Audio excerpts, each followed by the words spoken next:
Les ports du Massachusetts ont vu disparaître en 1985 7 sœurs qui jouaient dehors avec leur chariot Radio Flyer. La police a cherché pendant des mois, mais les filles semblaient s'être volatilisées ce jour d'été. Puis, 15 ans plus tard, un pêcheur remonte quelque chose de choquant des profondeurs de l'océan. Un indice troublant qui permettrait enfin de rouvrir cette affaire non résolue et de bouleverser le monde d'une mer. Le soleil matinal projetait de longues ombres sur le plancher usé de la cuisine de Maureen, à Rockport, Massachusetts. Cette petite ville côtière, nichée dans le comté d'Essex, était son foyer depuis plus de 30 ans. Ses ports, remplis de bateaux de pêche, son marché aux poissons animés et sa communauté soudée lui avaient autrefois apporté du réconfort. Mais 15 ans après ce terrible jour de 1985, la ville ressemblait davantage à une prison de souvenirs. Maureen, 46 ans, se tenait devant l'évier, lavant mécaniquement la même tasse à café pour la 3e fois, l'esprit ailleurs, comme souvent ces matins-là. Un coup frappé à la porte la tira de sa rêverie. Par la fenêtre de la cuisine, elle aperçut une voiture de police garée dehors, sa présence envoyant immédiatement un frisson dans tout son corps. Ses mains tremblaient alors qu'elle les essuyait sur un torchon et se dirigeait vers la porte. 2 officiers se tenaient main sur son porche, leurs expressions sérieuses, mais non dénuées de bienveillance. Le plus grand, l'officier Brennan, elle le reconnut pour l'avoir croisé en ville. « Madame Mercer », commença l'officier Brennan, retirant sa casquette, « nous devons vous demander de nous accompagner au port de Granite Cove. Il y a eu un développement dans l'affaire de vos filles. » Le cœur de Maureen fit un bond. Quel genre de développement? « Un pêcheur a remonté quelque chose de l'eau ce matin », expliqua le second officier. « Nous pensons que c'est lié à Lila et Daisy. » Les noms de ses jumelles transperçaient encore son cœur comme des éclats de verre. Sans un mot, Maureen attrapa sa veste accrochée près de la porte, sans prendre la peine de changer sa robe d'intérieur et son gilet. Elle suivit les officiers jusqu'à leur voiture de patrouille, ses jambes vacillant sous elle. Les 10 minutes de trajet jusqu'au port de Granite Cove semblèrent à la fois interminables et trop brèves. Maureen pressa son visage contre la vitre fraîche, regardant les rumelles familières défiler. À leur arrivée, le port était déjà en pleine effervescence. Plusieurs véhicules de police étaient alignés le long des quais, et elle pouvait voir le personnel de la police scientifique, dans leurs vestes distinctives, s'affairer avec détermination. Le détective James Morrison se tenait près du bord de l'eau, ses cheveux grisonnants ébouriffés par la brise marine. Il avait géré l'affaire depuis le début, devenant presque un ami durant ses sombres premiers jours. À côté de lui se tenait un pêcheur usé par les éléments, en bodnum panne de caoutchouc et tricot épais. Entre eux, sur une bâche bleue, se trouvait quelque chose qui coupa le souffle de Maureen. Le chariot Radio Flyer rouge, même corrodé par 15 ans passés dans l'océan, recouvert de bernacles et manquant une roue, elle le reconnut instantanément. Ses jambes faillirent céder alors qu'elle s'approchait. « Madame Mercer », dit doucement le détective Morrison, la stabilisant d'une main sur son coude. « Voici Tommy Caldwell, c'est lui qui l'a trouvé. » Tommy Caldwell semblait avoir la cinquantaine, avec une peau tannée par le soleil et des yeux bienveillants derrière des lunettes à monture métallique. Il se déplaçait inconfortablement, visiblement peu habitué à être au centre d'une telle attention. « Madame », commença Tommy, son épais accent du Massachusetts familier et réconfortant. « J'essayais un nouveau coin ce matin. Les poissons se font rares dans mes zones habituelles ces derniers temps, avec le réchauffement des eaux et tout ça. Quand j'ai remonté mes filets près de Devil's Drop, il y avait toutes sortes de déchets emmêlés dedans. Et puis, j'ai vu ça. » Il fit un geste vers le chariot. Je me souvenais des avis de recherche d'il y a des années. Quand vos filles ont disparu, ce chariot était sur toutes les photos. Dès que je l'ai vu, j'ai appelé la police. Maureen retrouva sa voix. Devil's Drop? Mais personne ne pêche là-bas. S'il y était depuis tout ce temps, pourquoi personne ne l'a trouvé avant? Tommy se frotta la nuque. Eh bien, madame, Devil's Drop a une réputation. Des rochers acérés sous l'eau, des courants qui peuvent retourner votre bateau avant même que vous ne vous en rendiez compte. On y a perdu un chalutier en 78, le Marie-Catherine. 3 hommes en ont réchappé de justesse. La plupart des pêcheurs n'en approchent pas.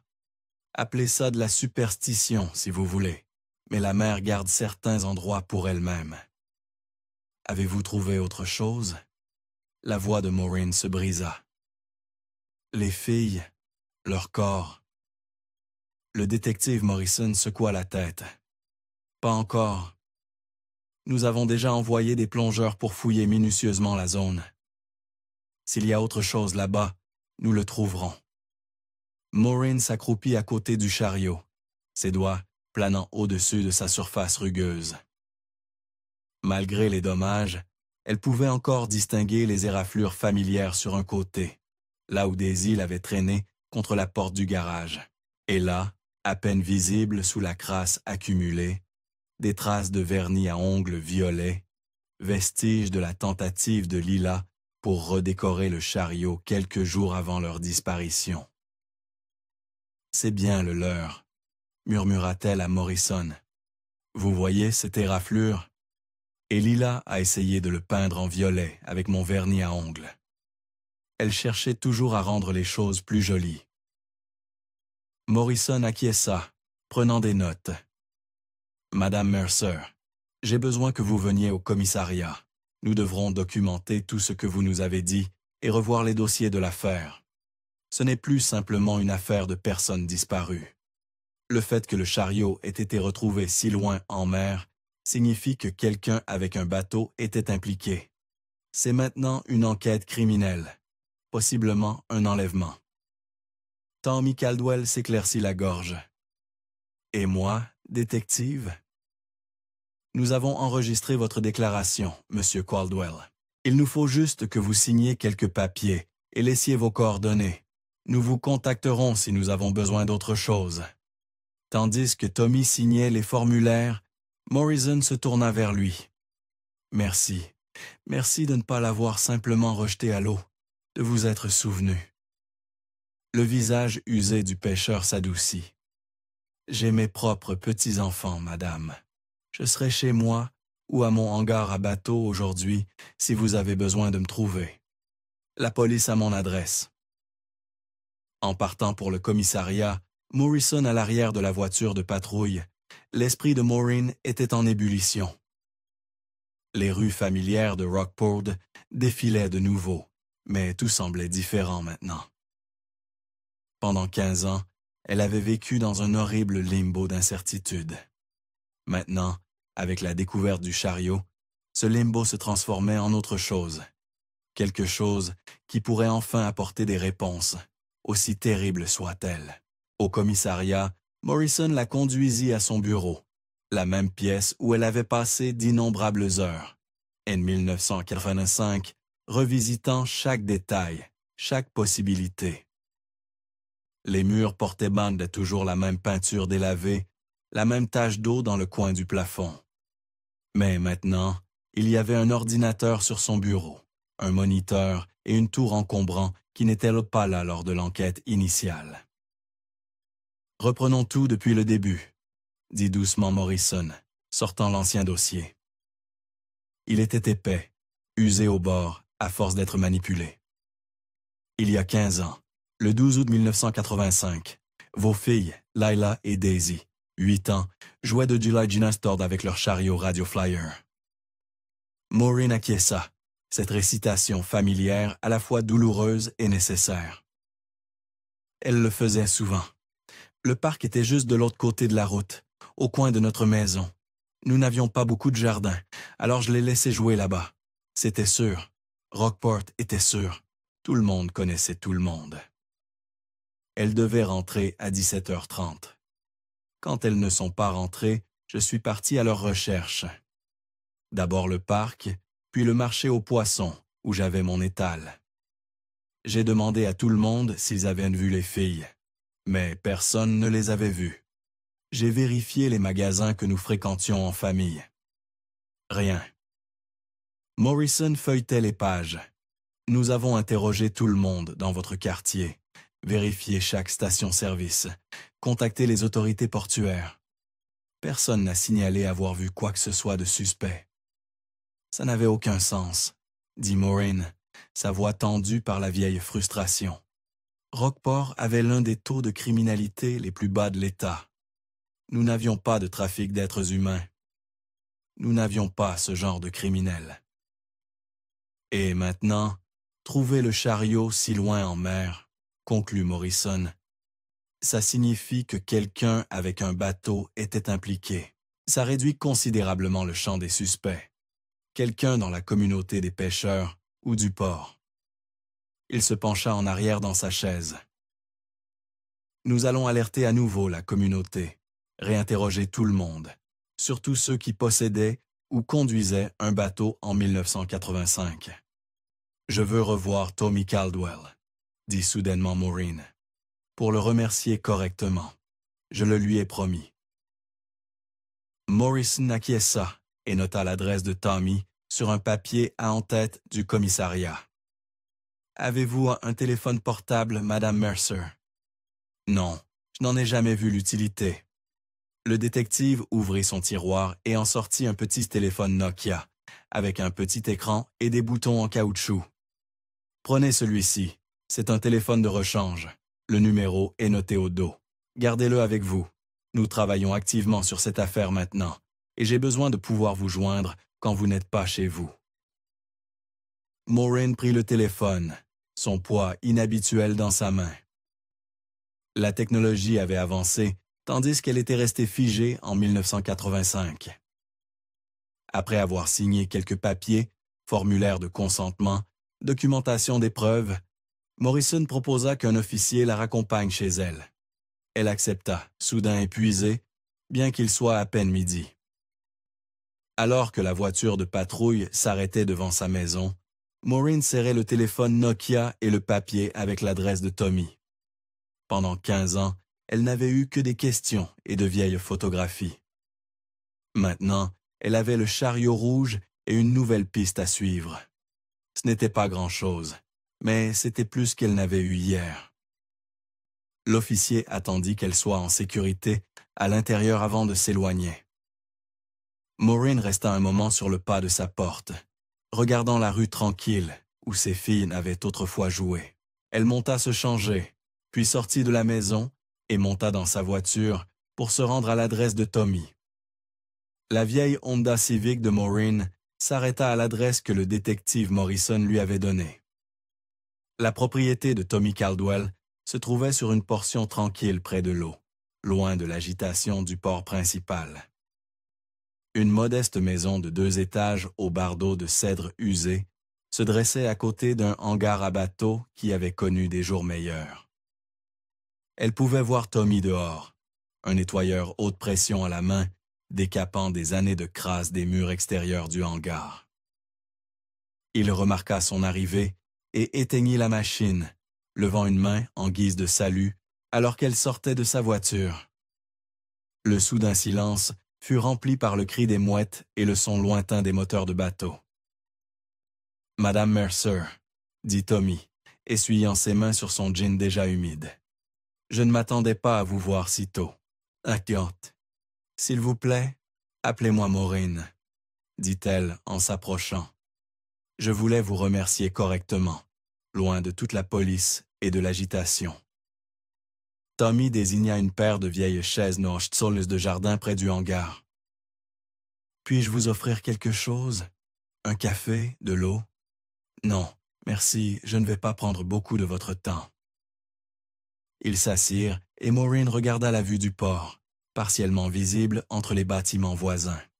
« Je n'ai pas beaucoup fréquenté le port ces 15 dernières années, » admit-elle. « Après la disparition des filles, Je ne pouvais pas le supporter. Trop de souvenirs. Tommy acquiesça, la compréhension se lisant sur son visage usé. Je n'imagine pas à quel point ça a dû être difficile. Dites-moi, dit Maureen, s'installant dans la chaise grinçante. Comment la communauté des pêcheurs a-t-elle changé? En 15 ans, les choses doivent être différentes. Oh, beaucoup de choses ont changé, dit Tommy, s'installant confortablement. On a perdu beaucoup des anciens. Retraite, certains sont décédés. Les jeunes ne veulent plus pêcher comme leur père. Ils vont à l'université, obtiennent des emplois de bureau à Boston. Je ne peux pas les blâmer. C'est un travail difficile pour un salaire incertain. Et celui qui a emmené mes filles à cet endroit, à Devil's Drop, il aurait eu besoin d'un bateau, dit prudemment Maureen, quelqu'un de la communauté. L'expression de Tommy s'assombrit. J'y ai pensé moi-même. En 85, il y avait peut-être 60 ou 70 bateaux travaillant régulièrement à partir de Rockport. Maintenant, on en a la moitié. Celui qui a fait ça connaissait ses eaux, savait que Devil's Drop était un endroit où personne ne chercherait. La conversation dériva, et Maureen se surprit à demander « Connaissiez-vous mon étal au marché aux poissons? Mercer's Fresh Catch ?» Le visage de Tommy s'éclaircit légèrement. « Bien sûr, vous aviez l'emplacement juste au coin. Vous attrapiez tous ceux qui entraient. Toujours une foule là-bas, surtout les week-ends d'été avec les touristes. Le meilleur emplacement du marché. Qu'est-il arrivé à cet emplacement après que j'ai fermé? Eh bien, laissez-moi réfléchir. » Tommy se gratta le menton. Pendant un moment, il est resté vide. Le marché n'était plus le même sans votre étal. Puis Frank DeWitt l'a repris. Il s'en est bien sorti là-bas. Frank? Le front de Maureen se plissa. Mais Frank avait son propre étal à l'époque. Je m'en souviens parce que... Elle s'arrêta, le souvenir remontant clairement. Son commerce était en difficulté. Je me sentais mal pour lui. Tout ce poisson frais et presque pas de clients. J'ai une fois acheté tout son stock, juste pour l'aider. Tommy eut un petit rire. Ça vous ressemble bien. Il n'a pas apprécié, poursuivit Maureen. La deuxième fois que j'ai essayé, il s'est offensé. Il m'a dit de m'occuper de mon propre étal et d'arrêter de le prendre petit en pitié. Il a toujours été fier comme ça. Je travaille surtout sur l'eau, dit Tommy. Je ne vais pas beaucoup au marché, sauf pour déposer ma pêche. Mais j'ai entendu les histoires. Frank a fermé boutique pendant un moment après vos filles. Mais quand il est revenu et a pris votre ancien emplacement, les affaires ont repris pour lui. Cet emplacement de coin est vraiment magique. Il a béni 2 propriétaires maintenant. Tant mieux pour lui, dit Maureen, bien que quelque chose la tracassât. Son dur travail a finalement porté ses fruits. Je devrais peut-être visiter le marché, lui parler. Ça fait si longtemps que je n'ai pas vu les anciennes connaissances. Vous devriez, encouragea Tommy. Ça pourrait vous faire du bien de renouer les liens. Maureen ouvrit son sac à main et sortit son portefeuille. Maintenant, laissez-moi vous donner quelque chose pour votre peine aujourd'hui. Une récompense pour avoir trouvé. Absolument pas, dit fermement Tommy, levant les 2 mains. Je n'ai pas remonté ce chariot en cherchant une récompense. S'il vous plaît, insista Maureen, sortant plusieurs billets. Ce n'est rien comparé à ce que vous avez fait pour moi. Vous m'avez donné de l'espoir pour la première fois en 15 ans. Mais Tommy était déjà debout, secouant la tête. Maureen, j'ai des petits-enfants, comme je l'ai dit. Si c'était eux, je voudrais que quelqu'un fasse la même chose. Gardez votre argent. Voyant qu'elle ne gagnerait pas cette dispute, Maureen rangea l'argent, mais sortit un petit carnet à la place. Au moins, laissez-moi vous donner mes coordonnées. Si jamais vous avez besoin de quoi que ce soit, n'importe quoi, appelez-moi. Elle nota soigneusement son numéro de téléphone fixe et son adresse, déchira la page et la lui tendit. Tommy accepta le papier le pliant soigneusement et le plaçant dans la poche de sa chemise. « J'apprécie cela. Je devrais vous laisser retourner à votre nettoyage, » dit Maureen en se levant. Tommy la raccompagna jusqu'à sa voiture, le gravier crissant sous leurs pieds. « Prenez soin de vous, » dit-il alors qu'elle montait dans la voiture. « Et Maureen, j'espère qu'ils trouveront des réponses pour vous. 15 ans, c'est trop long pour rester dans l'incertitude. » Alors qu'elle s'éloignait, Maureen jeta un coup d'œil dans son rétroviseur pour voir Tommy debout, la regardant partir, le papier avec ses coordonnées toujours dans sa main. Elle avait vécu à Rockport toute sa vie, mais dans sa douleur, elle avait oublié la simple gentillesse de personnes comme Tommy Caldwell. C'était un petit réconfort, mais en ce jour où ses pires craintes commençaient à prendre forme, elle prendrait tout le réconfort qu'elle pourrait trouver. Le marché aux poissons de Rockport se trouvait à seulement 3 pâtés de maison du port. Son odeur, caractéristique de sel et de poissons frais, atteignit Maureen avant même qu'elle ne tourne le coin. Pendant 15 ans, elle avait conduit 20 minutes de plus jusqu'au supermarché de Gloucester plutôt que d'affronter cet endroit. Le poisson n'y était jamais aussi frais, emballé dans du plastique sur des plateaux en mousse, mais il ne s'accompagnait pas de regards apitoyés ou de conversations chuchotées qui s'arrêtaient à son approche. Maintenant, debout à l'entrée du marché, elle se força à entrer. La disposition n'avait pas beaucoup changé. Les mêmes sols en béton inclinés vers les drains, les mêmes de présentoirs remplis de glace, les mêmes panneaux peints à la main annonçant la pêche du jour. Mais les visages étaient tous différents, plus jeunes, inconnus. Son ancien emplacement de coin était bien devenu l'étal de Frank maintenant, une enseigne d'aspect professionnel remplaçant la sienne peinte à la main. La présentation était bien organisée. Des poissons brillants disposés sur de la glace fraîche, mais Frank lui-même n'était nulle part en vue. À sa place, un jeune homme d'une vingtaine d'années se tenait derrière le comptoir, emballant une commande pour un client. Maureen attendit qu'il soit libre, puis s'approcha. « Excusez-moi, je cherche Frank DeWitt. » Le jeune homme leva les yeux. « Monsieur DeWitt est à la maison des ventes aux enchères. Il devrait terminer à peu près maintenant, si vous voulez le voir là-bas. » La maison des ventes aux enchères. Oui, juste à 3 pâtés de maison. Le grand bâtiment gris. Impossible de le manquer.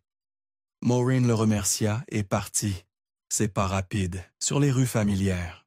La maison des ventes aux enchères était en effet impossible à manquer. Un grand bâtiment usé qui servait la flotte de pêche de Rockport depuis les années 1920.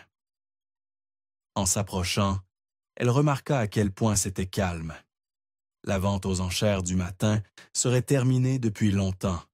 La plupart des pêcheurs déjà repartis en mer ou rentrés chez eux pour se reposer.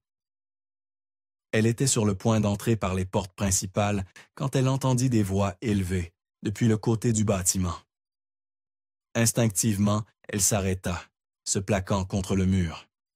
« Je t'ai dit que j'aurais ton argent d'ici la fin de la semaine. » C'était la voix de Frank, plus rude qu'elle ne s'en souvenait, mais reconnaissable. Avant qu'il ne soit trop tard, Frank, c'était l'accord. L'autre voix appartenait à un homme en tablier taché, probablement de l'une des installations de transformation. « C'est une affaire de pêcheur, » claqua Frank. « Pas le moment de douter maintenant, on était d'accord. » L'homme en tablier secoua la tête et commença à s'éloigner. Frank le suivit, ses bottes lourdes sur l'asphalte. Il s'arrêta à côté d'une camionnette usée, où l'homme en tablier tendit le bras par la fenêtre ouverte et saisit quelque chose. Il fit danser une clé dans l'air, le soleil de l'après-midi luisant sur le métal. Frank la saisit agressivement, son mouvement vif et en colère. « Tu auras ton argent, » dit Frank d'un ton menaçant. L'homme ne dit rien, grimpa simplement dans sa camionnette. Frank mit la clé dans sa poche et s'éloigna sans un mot de plus, se dirigeant vers le marché. Maureen attendit d'entendre le moteur du camion rugir et le regarda disparaître sur la route, la laissant seule avec ses pensées qui s'emballaient. Frank parlait probablement de quelque chose lié à la vente aux enchères d'aujourd'hui. Maureen observa la silhouette corpulente de Frank se diriger vers le marché aux poissons, sa démarche portant toujours ce roulis caractéristique des pêcheurs, même après toutes ces années. Elle le suivit à distance, se donnant le temps de rassembler ses pensées. Peu importe ce qu'avait été cet échange avec l'homme en tablier, ce n'était pas son affaire. Frank avait toujours été un homme difficile, enclin aux paroles acerbes et aux humeurs encore plus acerbes. Quand elle entra à nouveau dans le marché, Frank était déjà derrière son étal, aboyant des ordres à son jeune employé.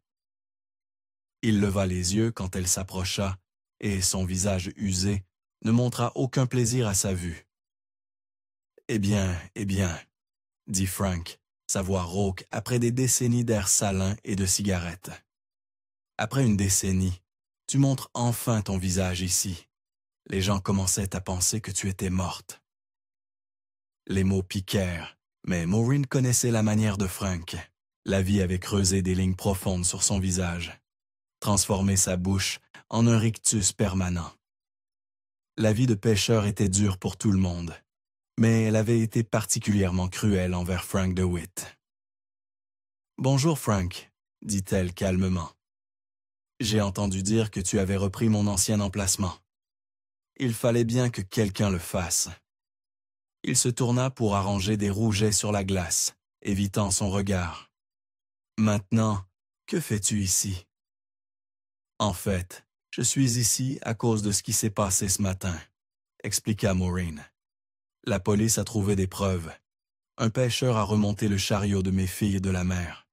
C'est pourquoi je suis de retour, juste pour voir comment cette partie de la ville a changé. » Les mains de Frank s'immobilisèrent sur le poisson. « J'ai entendu. » Il leva alors les yeux, ses yeux sombres, illisibles. « Qui était ce pêcheur qui l'a trouvé? » « Tommy Caldwell. » Frank renifla. « Tommy Caldwell, quel chanceux d'être célèbre maintenant. J'espère qu'il n'utilisera pas sa nouvelle notoriété pour ouvrir un étal par ici. » Sa bouche se tordit en ce qui aurait pu être un sourire, mais ressemblait davantage à une grimace. « Le marché est déjà assez encombré comme ça. Je suis heureuse que ton étal marche aussi bien, » offrit Maureen, essayant d'adoucir la conversation. « Tu mérites ce succès après tout ton dur travail. » L'expression de Frank resta froide. « Ton étal marchait très bien avant. Malheureusement, tu es parti. Cet emplacement, juste ici, il porte simplement chance. » Il se détourna cherchant sous son comptoir. Il attrapa une boîte en polystyrène blanche et la posa sur le comptoir avec un bruit sourd. À l'intérieur, Maureen pouvait voir du poisson frais, des crevettes roses et des calamars luisants, tous nichés dans la glace. « Frank, non !» protesta-t-elle. « Il n'y a pas besoin. »« Prends-le, » coupa-t-il brusquement. « Je me souviens encore quand tu achetais tout mon stock à l'époque. Tu pensais que j'étais juste un vieux misérable. Mais maintenant, nous sommes quittes. Prends-le ou laisse-le. Mais je ne dois rien à personne. C'est simplement ainsi que le monde fonctionne. » Maureen resta momentanément sans voix, incertaine si Frank lui offrait un geste de gentillesse ou essayait simplement de se vanter. Néanmoins, elle choisit de lui accorder le bénéfice du doute, essayant de voir le bien en lui. Elle accepta l'offre, soulevant le conteneur étonnamment lourd. « Merci, Frank, » dit-elle doucement. Il la congédia d'un geste, se tournant déjà vers son étalage. Maureen rentra chez elle avec la boîte en polystyrène sur le siège passager, ce cadeau à la fois touchant et troublant. Chez elle, elle la porta à la cuisine arrière, un espace qu'elle utilisait quotidiennement quand elle tenait son étal de poissons. Maintenant, il restait négligé, des particules de poussière dansant dans la lumière de l'après-midi qui filtrait à travers les vitres sales. Elle ouvrit le vieux congélateur coffre, sachant déjà ce qu'elle y trouverait. Le moteur était silencieux, l'intérieur chaud et moisi. 15 ans de non-utilisation l'avaient tué. Le petit compartiment congélateur de son réfrigérateur ne pourrait jamais contenir tout le cadeau de Frank. Soupirant, Maureen retransférera la boîte dans sa voiture. Elle devrait l'emmener à la maison de découpe au port, payer pour qu'il nettoie et stocke le tout. Alors qu'elle sortait en marche arrière de son allée, elle ne pouvait se défaire du sentiment qu'il pourrait y avoir quelque chose de plus à propos de Frank DeWitt. Le parking du port était animé, avec le changement d'équipe de l'après-midi. Des pêcheurs partant pour des sorties du soir, tandis que d'autres sécurisèrent leurs bateaux pour la nuit. Maureen venait juste de se garer près de la maison de découpe quand elle aperçut une silhouette familière au loin. Tommy Caldwell marchait rapidement à travers le parking, mais quelque chose n'allait pas. Ses épaules étaient voûtées, sa démarche agitée, et il portait un sac poubelle noir à bout de bras. Elle courut vers lui, appelant son nom. En se rapprochant, une odeur absolument nauséabonde la frappa. Du poisson pourri, mélangé à quelque chose de pire. « Tommy, qu'est-ce qui ne va pas ?» Il se retourna, son visage rougi par la colère. « Quelqu'un a jeté ça dans mon hangar à bateau à l'instant. J'étais à l'intérieur en train d'organiser mes filets quand j'ai entendu quelque chose heurter le mur. Le temps que je sorte, j'ai trouvé ce sac de... Dieu sait quoi. Avez-vous vu qui l'a fait? » La mâchoire de Tommy se serra. J'ai aperçu quelqu'un qui s'éloignait. Tête chauve, c'est à peu près tout ce que j'ai pu distinguer. Quand j'ai essayé de le poursuivre, il avait déjà disparu. Il devait avoir son moteur en marche. Quel genre de voiture? Maureen se surprit à demander, bien qu'elle ne soit pas sûre de l'importance. Ford F-150, modèle de la fin des années 90, bleu foncé ou noir. La moitié des pêcheurs ici conduisent Pollitt quelque chose de similaire. Tommy déplaça le sac puant dans son autre main. Mais si mon bon œil ne m'a pas trompé, j'ai vu ce qui ressemblait à un autocollant, juste près de la plaque d'immatriculation. Un autocollant? Quel autocollant? Je ne peux pas dire exactement ce que c'était. Je n'ai pas bien vu. Mais si je le revois, je le saurai. Sa voix durcit. Et la prochaine fois, je m'occuperai de cette personne pour m'avoir fait ça. Tommy sembla se secouer de sa colère, remarquant la boîte en polystyrène dans les mains de Maureen. « Qu'est-ce qui vous amène à la maison de découpe? »« Frank m'a donné une boîte de fruits de mer frais, » expliqua-t-elle. « Mon congélateur est en panne à la maison. Il l'est depuis des années. Mon réfrigérateur seul ne suffit pas pour tout ça. Alors, je vais le faire nettoyer et stocker ici pour la semaine. » Elle souleva légèrement le couvercle. « Vous devriez en prendre un peu. Il n'y a aucun moyen que je puisse finir tout ça toute seule, et je... » Elle fit une pause, la réalité la frappant à nouveau. « Je n'ai personne avec qui le partager. » L'expression de Tommy s'adoucit. « C'est gentil de votre part, Maureen. Écoutez, laissez-moi me débarrasser de cette chose nauséabonde d'abord, puis je viendrai vous retrouver. Vous avez dit que Frank a fait ça? » Comme c'est étrange, se sépara Tommy, se dirigeant vers les poubelles, tandis que Maureen entrait dans la maison de découpe. L'odeur familière de poisson frais et le son des scies sur la glace ramenèrent des souvenirs qu'elle avait essayé d'enterrer. Derrière le comptoir se tenait Mark Patterson, ses cheveux plus gris qu'elle ne s'en souvenait, mais son sourire tout aussi chaleureux. « Maureen Mercer, » dit Mark, un plaisir sincère dans sa voix. « Combien de temps cela fait-il? »« Trop longtemps, » admit-elle. « Je n'ai pas beaucoup fréquenté la zone du port. »« Le chagrin, » ajouta-t-elle doucement.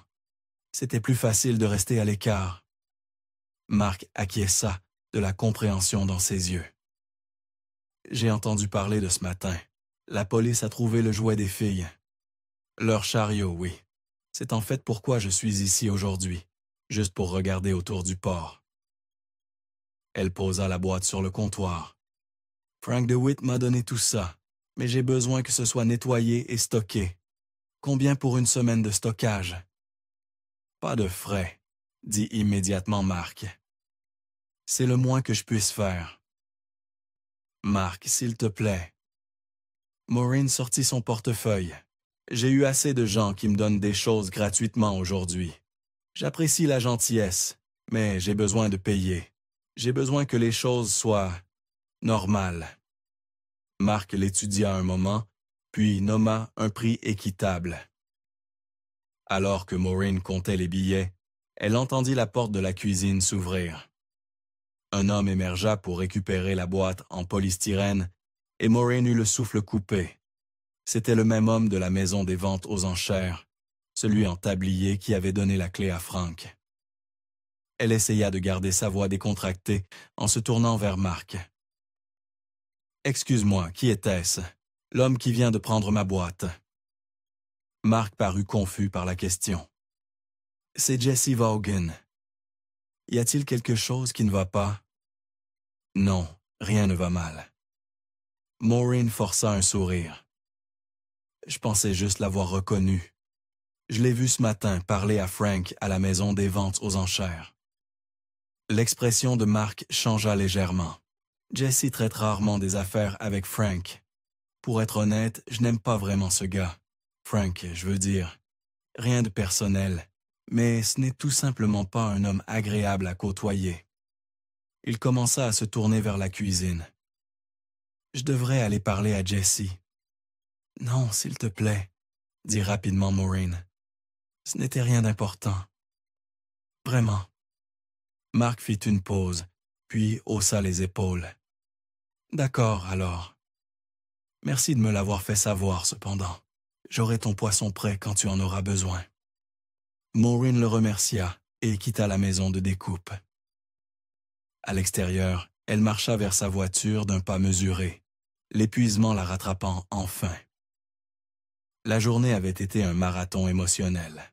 De la découverte du chariot à revoir d'anciens visages, de la gentillesse de Tommy au cadeau inattendu de Frank.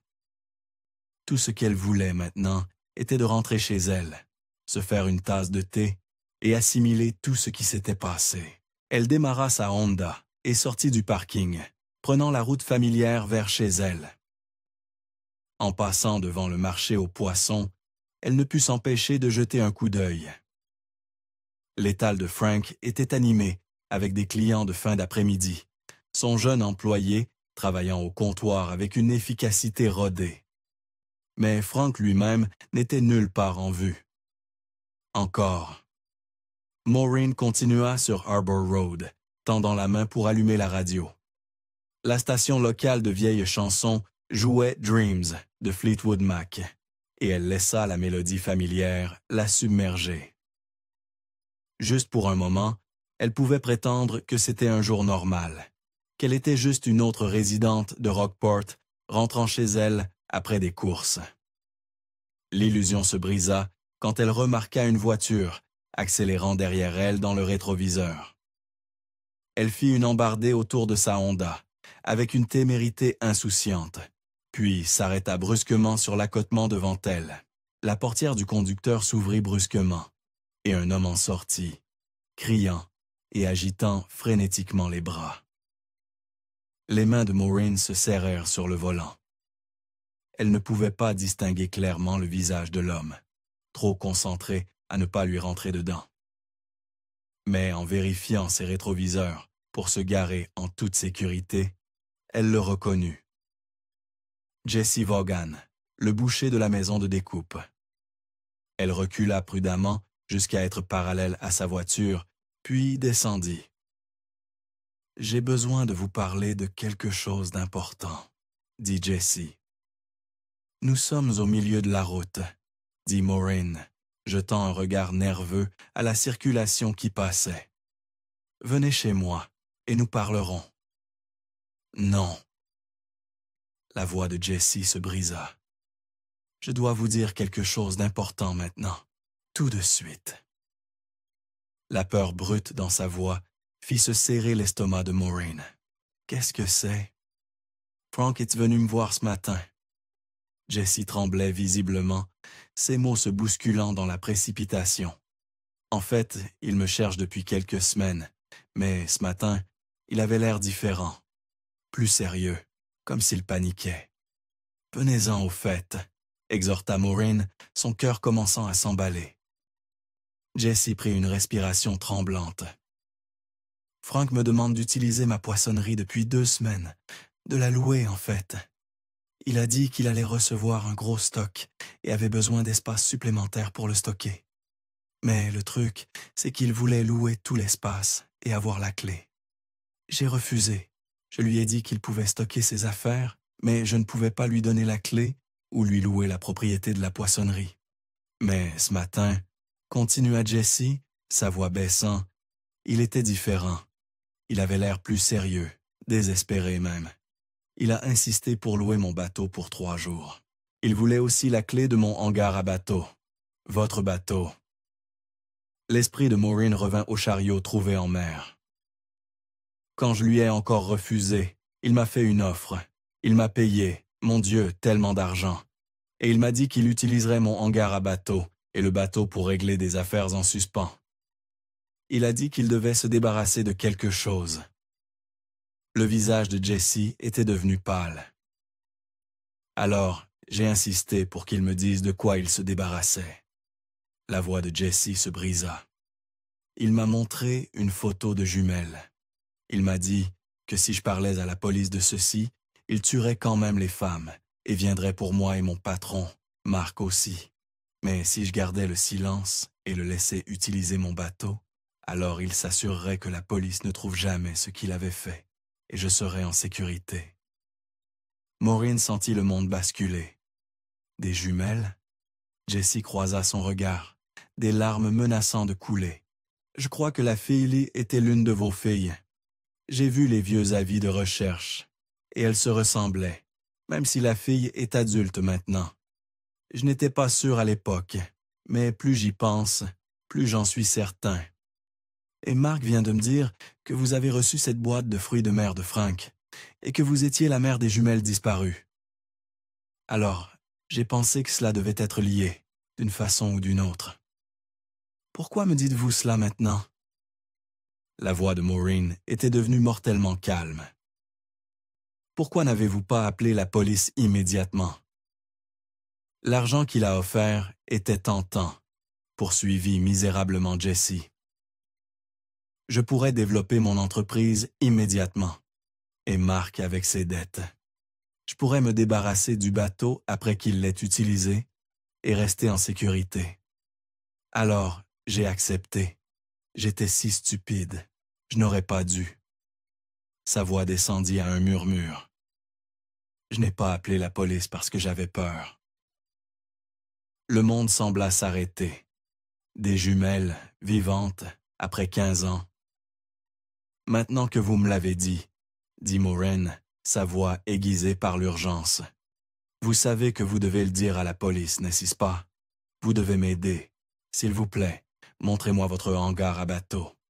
Où est-il? Nous devons aller à la police. D'accord, balbutia Jesse, s'excusant encore et encore. Je suis tellement désolé. J'ai été stupide et lent. J'aurais dû. Vos excuses n'ont de sens que si nous arrivons à temps avant qu'il ne fasse quelque chose de très grave à ma fille, ou à la fille, qui qu'elle soit. Les mains tremblantes, Maureen saisit le téléphone Nokia de son sac à main. Le petit appareil que le détective Morrison lui avait donné ce matin même semblait maintenant une bouée de sauvetage. Elle composa le numéro qu'il lui avait fourni, ses doigts maladroits avec l'urgence. « C'est Maureen Mercer », dit-elle, quand le standardiste répondit. « J'ai besoin de parler au détective Morrison immédiatement. C'est à propos de l'affaire de mes filles. » En quelques secondes, Morrison était en ligne. Maureen se força à parler clairement, relayant tout ce que Jesse lui avait dit. À côté d'elle, Jesse fournit l'adresse de son hangar quand on le lui demanda, sa voix mince de peur. « Vous irez au commissariat et attendrez là pendant que nous envoyons une unité à l'adresse. ordonna Morrison. « S'il vous plaît. » La voix de Maureen se brisa. « Vous ne pouvez pas alerter Frank, ou il tuera ma fille. » « Nous en sommes conscients, Madame Mercer. Nous élaborerons une stratégie. Pas de sirène, pas de voiture de marqué jusqu'à ce que nous connaissions la situation. Rendez-vous au commissariat maintenant, tous les deux. » Alors que Maureen baissait le téléphone, elle regarda le visage terrifié de Jessie et ressentit un mélange de rage et d'espoir désespéré. « Montez dans la voiture, » dit-elle à Jessie, « et priez pour que nous n'arrivions pas trop tard. » Jessie acquiesça, garant sa voiture dans un petit parking derrière une boutique d'appât. Il courut jusqu'à la Honda de Maureen et glissa sur le siège passager, ses mains tremblant toujours. « Il n'y a aucun moyen que je puisse rester à la maison ou attendre Escoupam au commissariat comme ça, » dit Maureen, serrant le volant. « Montrez-moi le chemin vers votre hangar. Nous pouvons observer de loin. Trouver un endroit où nous pouvons voir ce qui se passe sans être vus. »« Je connais un endroit, » dit Jessie pointant devant. « Il y a un point d'observation du côté opposé où nous pouvons avoir une vue dégagée sans être repérés. Prenez à gauche, ici. » Ils conduisirent dans un silence tendu. Jessie la dirigeant à travers des rues secondaires jusqu'à ce qu'ils atteignent une petite élévation surplombant le port. De là, ils avaient une vue dégagée sur le hangar de Jessie de l'autre côté de l'eau. Maureen se gara derrière quelques buissons, et ils se penchèrent tous deux en avant, scrutant la scène. Tout était calme, trop calme. Le hangar se dressait silencieux. Le bateau de Jessie, encore visible à l'intérieur, par l'entrée ouverte sur l'eau. Aucun signe de Frank, pas encore de présence policière. « Je ne comprends pas, » chuchota Jessie. « N'est-il pas encore là? Où est-il déjà? Frank ne t'a pas dit à quelle heure? » demanda Maureen, bien qu'elle redoutât la réponse. « Non, juste qu'il en avait besoin pour 3 jours, à partir d'aujourd'hui. » Maureen saisit le téléphone Nokia et appela le commissariat. « Nous sommes au point d'observation. Le hangar semble vide. Aucun signe de Frank ou d'activité. » La voix du détective Morrison était calme, mais urgente. « Nous envoyons plusieurs équipes pour rechercher Frank et surveiller le hangar.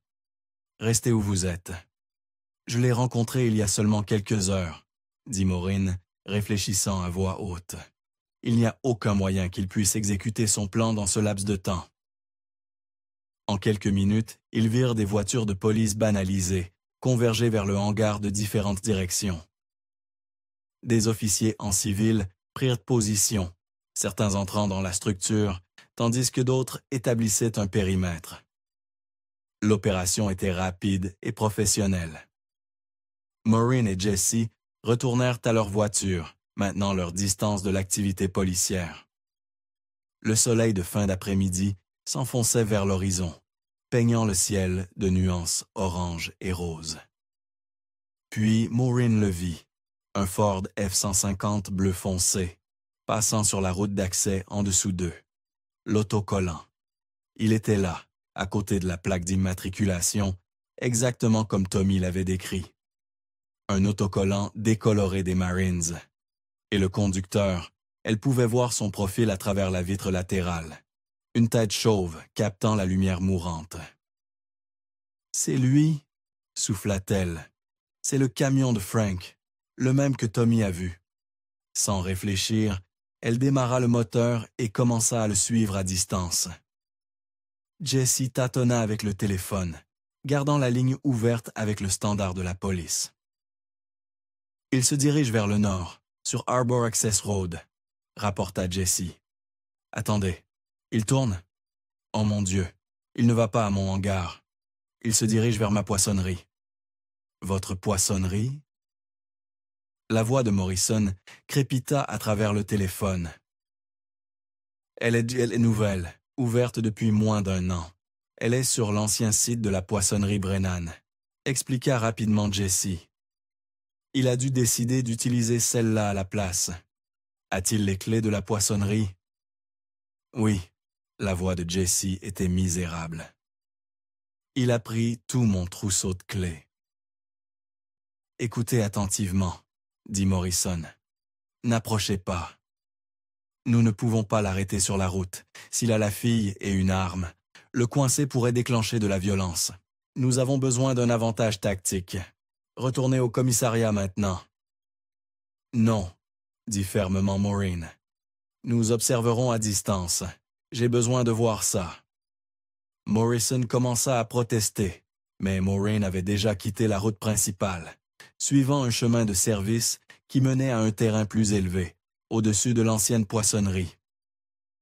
Elle se gara derrière un bouquet de pins, la voiture cachée, mais avec une vue dégagée sur la poissonnerie en contrebas. Ils sortirent silencieusement, s'accroupissant derrière la végétation. À travers la pénombre qui s'installait, ils regardèrent sec le camion de Frank s'arrêter devant la poissonnerie. Il sortit, regarda soigneusement autour de lui, puis alla du côté passager.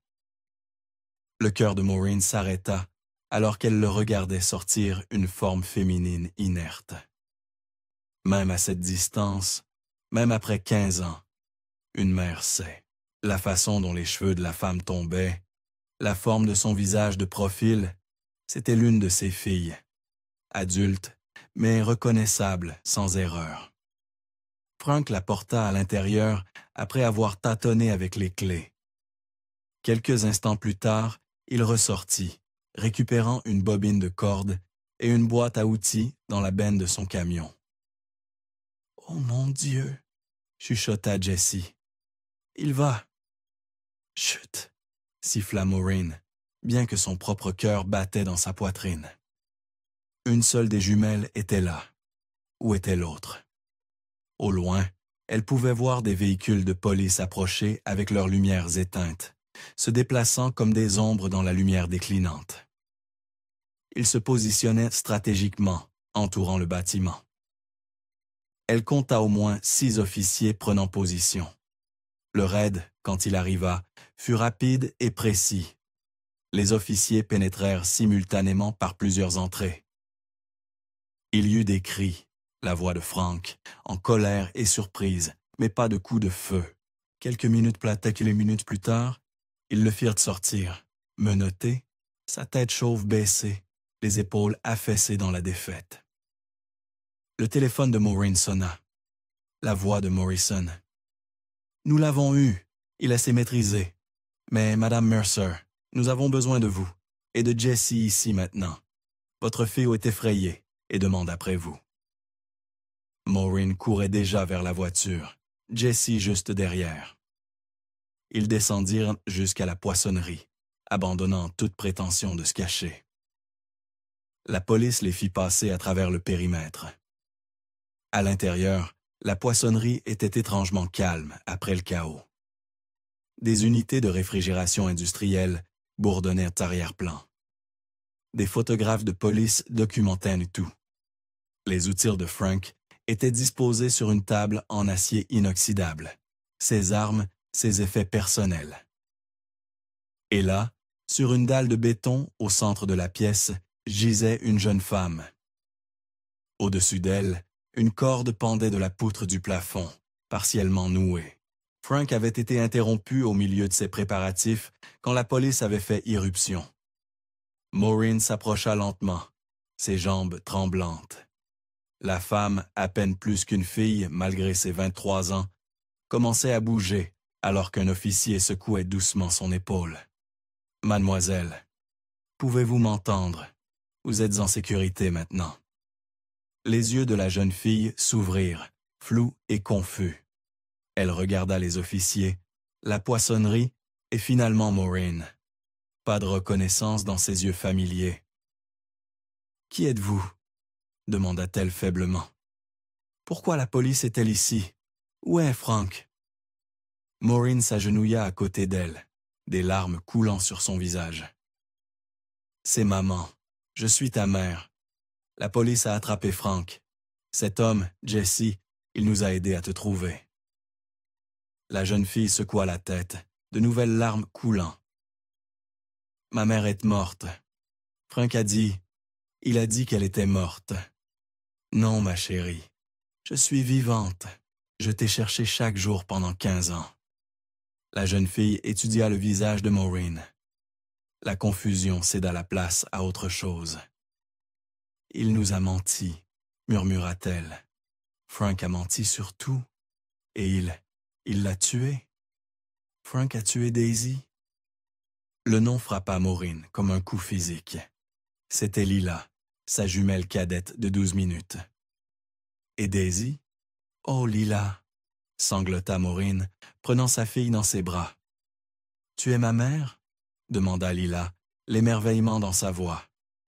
Tu as l'air si vieille. Je te reconnais à peine. Maureen rit à travers ses larmes.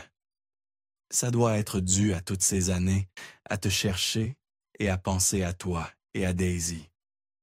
Daisy est partie depuis longtemps, dit Lila, sa voix se brisant. Elle essaya d'en dire plus, d'expliquer, mais les mots ne venaient pas. C'est bon, apaisa Maureen. Pas besoin de se précipiter. Ce qui est important, c'est que nous sommes ensemble maintenant et vivantes. Et Frank a été arrêté. Lila se tourna vers Jessie, qui se tenait maladroitement à proximité. « Vous avez aidé à me trouver ?» Jessie acquiesça, des larmes dans ses propres yeux. « Nous nous sommes tous sauvés mutuellement. Si je n'avais pas parlé, j'aurais des ennuis pour avoir eu ça. » Il fit un geste vers l'installation de la corde, dans sa propriété.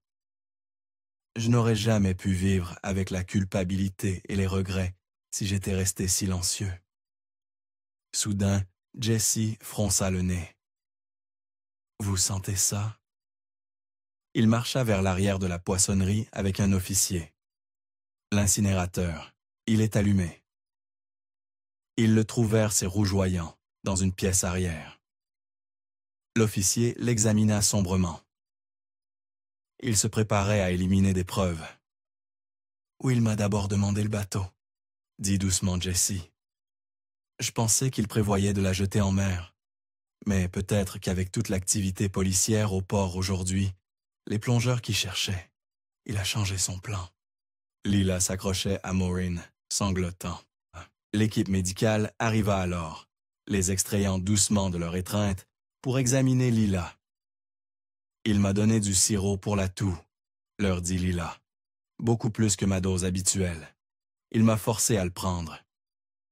Il voulait que tu sois sédatée pour le transport, mais consciente. » L'officier s'interrompit. « Tu es en sécurité maintenant. » L'équipe médicale fut minutieuse, mais douce, vérifiant les blessures nouvelles et anciennes. Ils documentèrent tout ce que Lila leur raconta sur les abus qu'elle avait subis, leur visage, professionnellement neutre mais bienveillant. « Elle devra subir un examen complet à l'hôpital, » dit le paramédical en chef, « mais elle n'est pas en danger médical immédiat. » Le détective Morrison s'approcha. « Si vous en êtes toutes les deux capables, j'aimerais prendre vos déclarations au commissariat pendant que tout est encore frais. Ensuite, nous emmènerons Lila à l'hôpital. » Ils aidèrent Lila à monter dans la voiture de police. Maureen ne lâcha jamais sa main. Jessie suivit dans un autre véhicule, son rôle dans cette histoire n'étant pas encore terminé. Alors qu'ils s'éloignaient de la poissonnerie, Maureen tenait sa fille près d'elle, 15 ans de séparation enfin terminés, même si l'horrible vérité de ce qui s'était passé commençait à émerger. Le commissariat de police de Rockport bourdonnait d'activité à leur arrivée. Les officiers se déplaçaient avec détermination dans les couloirs. Les téléphones sonnaient constamment. Et des conversations étouffées remplissaient l'air. Maureen captait des fragments en passant.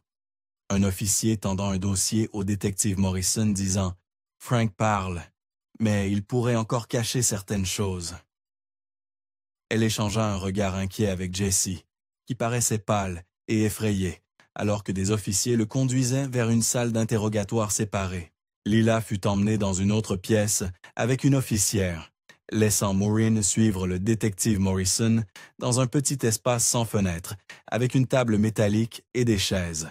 « Commençons par le début », dit doucement Morrison, sortant un enregistreur numérique. « Racontez-moi tout ce qui s'est passé aujourd'hui. » Maureen raconta tout. La découverte du chariot, la visite à Tommy, le cadeau de Frank, la maison de découpe, la confession frénétique de Jessie sur le bord de la route, la course pour sauver sa fille. Morrison prit des notes, demandant occasionnellement des éclaircissements, son expression devenant plus sombre à chaque détail. Quand elle eut terminé, il ouvrit le dossier qui lui avait été remis dans le couloir. Il le lut silencieusement, sa mâchoire se serrant, puis leva les yeux vers elle. « Frank est en train d'avouer, » dit-il doucement. « Je dois partager cela avec vous, mais ce sera difficile à entendre. » Maureen se prépara. « J'ai besoin de savoir. » Morrison commença à lire la déclaration de Frank. Le 12 août 1985, vos filles, Lila et Daisy, jouèrent dans le parc local avec leur chariot Radio Flyer rouge. « Oui », confirma Maureen, sa voix à peine un murmure. Le parc était si proche, juste de l'autre côté de la route et au coin. Je les laissais toujours y jouer sans surveillance. C'était une communauté si sûre et soudée. Tout le monde connaissait tout le monde. Frank dit qu'il les a approchés avec la promesse de part de tarte à la vanille du café près du port. Il leur a dit qu'elles allaient du pêcher ensemble, qu'il avait votre permission. Il a dit qu'elles attraperaient du poisson pour le dîner et vous rendre ainsi fiers. Les mains de Maureen se crispèrent sur ses genoux alors que Morrison continuait. Au lieu du café, il les a conduites de chez lui. Il a sédaté les deux filles et les a enveloppées dans une bâche avec son matériel de pêche. Il les a cachées dans la cabine verrouillée de son chalutier et a commencé à les déplacer d'un endroit à l'autre. La voix du détective devint plus dure. Il avait un réseau, d'autres pêcheurs dans différents ports le long de la côte.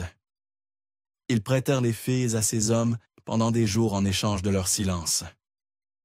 Cela a continué pendant que l'enquête était intense. Maureen sentit la bile monter dans sa gorge. Toutes ces personnes, elles savaient. Après que l'enquête se soit refroidie, il les a déplacées dans son sous-sol. Il leur donnait de petites sommes d'argent quotidiennement.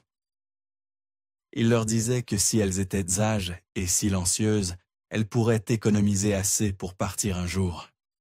Il les a convaincus, Taka, que vous et votre mari aviez déménagé dans un autre État et étiez morts dans un accident d'avion, les corps jamais retrouvés. « N'ont-elles jamais essayé de s'échapper » demanda Maureen, bien qu'elle redoutât la réponse. Le visage de Morrison était sinistre alors qu'il consultait les notes.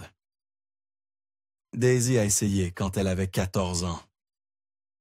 Il fit une pause, luttant visiblement avec la partie suivante. Frank l'a attrapée alors qu'elle essayait de partir. Pendant une agression, il lui a tranché la gorge, puis il... La voix de Morrison faiblit. « Dites-moi, » dit Maureen, bien que des larmes coulèrent déjà. Il a démembré son corps et l'a traité. « Traité ? Que voulez-vous dire ?» Il a dit, et je cite, qu'il l'a dissous avec l'acide qu'il utilisait pour traiter les restes de poissons et de fruits de mer, puis l'a mélangé avec le reste avant de s'en débarrasser. La pièce tourna. Maureen saisit la table, sanglotant de façon incontrôlable. Sa petite fille, sa Daisy, pas seulement assassinée, mais la pensée était trop horrible pour être complétée. Morrison lui donna du temps, poussant une boîte de mouchoirs de l'autre côté de la table. Quand elle put parler à nouveau, Maureen posa la question qui l'avait hantée pendant 15 ans. « Pourquoi? Pourquoi nous a-t-il fait ça? » Morrison tourna une autre page. « Jalousie. Votre étal de fruits de mer était devenu le plus populaire du marché. Vous obteniez des contrats pour approvisionner des restaurants dans de plus grandes villes. L'entreprise de pêche familiale de Frank, qui fonctionnait depuis 3 générations, a perdu plusieurs contrats majeurs à cause de votre succès. Il vous a blâmé pour sa ruine financière et son isolement social. Mais c'est juste des affaires, protesta faiblement Maureen. Frank le voyait différemment. Il n'avait pas de famille à lui, pas d'enfants, pas de partenaire. Regardez votre famille épanouie alors que sa vie s'effondrait. Il voulait, selon ses mots, égaliser les scores. Vous prendre ce que vous chérissiez le plus, puisque vous lui aviez tout pris. Une terrible réalisation frappa Maureen.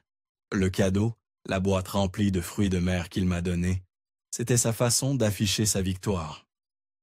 L'étal de Frank était en difficulté avant la disparition de mes filles. Puis, quelque temps plus tard, après que l'affaire se soit refroidie, il a rouvert à mon ancien emplacement. L'emplacement qu'il avait toujours voulu. Il est devenu prospère, tout comme le mien l'avait été. Son plan a fonctionné, dit amèrement Morrison. Il a détruit votre famille et a pris votre commerce. Mais il a perdu son âme dans le processus.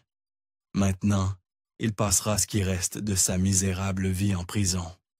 Maureen se souvint soudain. Tommy Caldwell, le pêcheur qui a trouvé le chariot. Quelqu'un a jeté du poisson pourri dans son hangar aujourd'hui. C'était Frank, n'est-ce pas? Il avait une tête chauve, conduisait une camionnette bleue, avec un autocollant des Marines. Frank devait être jaloux de la soudaine célébrité de Tommy. Il m'a même spécifiquement demandé le nom de Tommy. Morrison prit une note. Nous informerons M. Caldwell immédiatement. Dieu merci. Nous avons attrapé Frank quand nous l'avons fait. Qui sait ce qu'il aurait pu faire ensuite? Et Jesse? Demanda Maureen. Il est terrifié, mais il s'est manifesté. Il a sauvé la vie de Lila. Il y aura des accusations pour sa participation, admit Morrison. Mais le procureur tiendra compte de sa coopération et de la façon dont sa confession a directement conduit à sauver votre fille. Le juge sera probablement clément. Il ferma le dossier. Je pense que c'est assez pour l'instant. J'arrangerai une escorte pour vous emmener, vous et Lila, à l'hôpital pour son examen. Nous vous tiendrons au courant de la situation de Jesse et de toute preuve supplémentaire que nous recueillerons. Maureen se leva sur des jambes chancelantes et Morrison ouvrit la porte. Dans le couloir, elle vit Jesse flanqué d'officiers. Malgré sa peur évidente, il parvint à esquisser un faible sourire. « Peu importe ce qui m'arrive, tout ira bien, dit-il. Je peux vivre avec les conséquences. Je n'aurais pas pu vivre en gardant le silence. » Puis Maureen la vit. Lila sortait d'une autre salle d'interrogatoire. Elle semblait mieux, plus alerte après avoir parlé avec les officiers. Leur regard se croisa à travers le couloir, et soudain, elles se dirigeaient l'une vers l'autre. Elles se heurtèrent dans une étreinte qui effaça 15 ans en un instant. Lila pouvait avoir 23 ans maintenant, une femme adulte qui avait enduré des horreurs inimaginables. Mais dans les bras de sa mère, elle avait de nouveau 8 ans. Elles se tenaient l'une l'autre, comme si se lâcher pourrait signifier se perdre à nouveau. « Mon bébé », murmura Maureen dans les cheveux de Lila. « Maman », sanglota Lila, « je pensais ne jamais te revoir. Il nous a raconté tant de mensonges. » Autour d'elle, le commissariat continuait son travail actif, mais pour Maureen et Lila, le monde s'était réduit à elles deux seulement. Une mère et une fille, séparées par le mal, mais réunies par le courage d'un homme ordinaire qui avait choisi de parler malgré sa peur. Les escortes de police arrivèrent, prêtes à les emmener à l'hôpital. Alors qu'elles se préparaient à partir, Maureen regarda Jesse une dernière fois, hochant la tête en signe de gratitude. Puis, elle se tourna vers sa fille, prenant sa main. Dans un monde où l'obscurité pouvait voler des enfants d'un parc ensoleillé, où le mal pouvait se cacher derrière l'extérieur bourru d'un pêcheur, où 15 ans pouvaient s'écouler en questions et en chagrins, il y avait encore de la lumière. Elle vivait dans des gens comme Tommy Caldwell, qui se souvenaient des vieux avis de personnes disparues. dans Jesse Vaughan, qui avait trouvé le courage de parler malgré sa terreur. Dans le détective Morrison, qui n'avait jamais abandonné 2 filles disparues. Surtout, elle vivait dans l'amour entre une mère et sa fille, un amour qui avait enduré 15 ans de séparation, de mensonges et de pertes. Frank leur avait pris tant de choses. Il avait assassiné Daisy, volé l'enfance de Lila, détruit John par le chagrin et brisé la vie de Maureen. Mais il n'avait pas détruit cet amour. Alors qu'elle sortait tannée du commissariat dans l'air du soir, Maureen tenait fermement la main de sa fille. Elles avaient un long chemin à parcourir. Guérison, justice, apprendre à être à nouveau mère et fille. Mais elles le parcouraient ensemble. L'histoire de la famille Mercer était celle d'une perte inimaginable et d'une réunion miraculeuse. C'était un rappel que le mal pouvait se cacher dans les endroits les plus ordinaires, portant les visages les plus familiers. Mais c'était aussi la preuve que la vérité, aussi longtemps enfouie soit-elle, avait une façon de remonter à la surface. Parfois, des profondeurs de Devil's Drop, elle remontait dans le filet d'un pêcheur, un matin ordinaire qui devenait tout sauf ordinaire.